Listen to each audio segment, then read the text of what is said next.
প্রিয় দর্শক ভাই বোনেরা, দেখেন পাবনা আতাইকুলা ইউনিয়ন ৮ নং ওয়ার্ড কাবিলাখালী গ্রাম বড় লেয়ারের চাষ করেছি।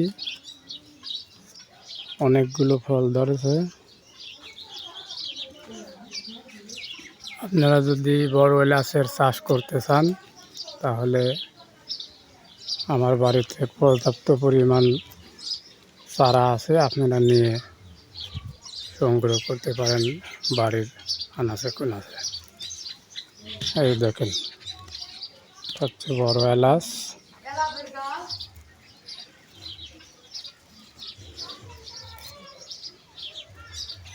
আপনারা সবাই ভিডিওটা দেখে শেয়ার লাইক কমেন্ট করে দিবেন, যাতে সবাই দেখে বাড়ির আঙিনায় লাগানোর ইচ্ছুক হয় এবং বড় এলাচের চাষ করে। আর চারার চিন্তা নেই, চারা আমার বাড়িতে পর্যাপ্ত পরিমাণ আছে ইনশাআল্লাহ।